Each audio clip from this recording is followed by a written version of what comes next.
అండి జై శ్రీరామ్. ఈరోజు మనం తెలుసుకోబోయే మొక్క చూడడానికి చాలా భయంకరంగానే ఉంటుంది, ప్లస్ ముట్టుకోవడానికి కూడా చాలా ఇబ్బందిగానే ఉంటుంది మొక్క. కారణం ఏంటంటే ఆకులు కూడా ముళ్ళు ఉంటాయి. చూడండి, దీన్ని తెలుగులో నేలవాకుడు అంటారు.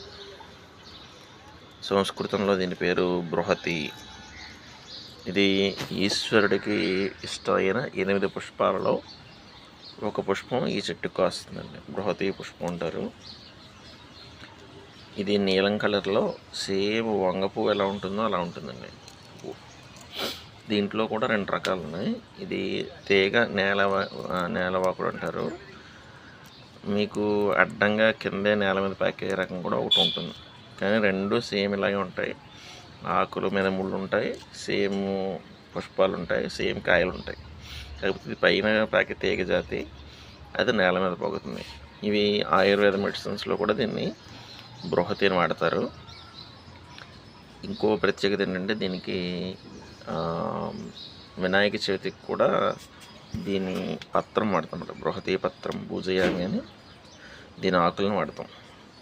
కానీ చాలా డేంజర్ అండి. ముట్టుకుంటే మాత్రం చాలా ఖచ్చితంగా గుచ్చుకుపోయే పరిస్థితి ఏర్పడుతుంది. ఆకులు, ముళ్ళు, కాండము, ముళ్ళు.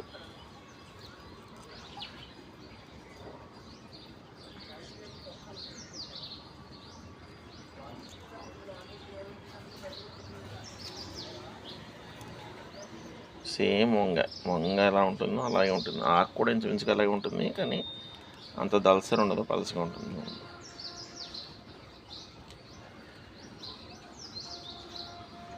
ఇది ఈరోజు విశేషం.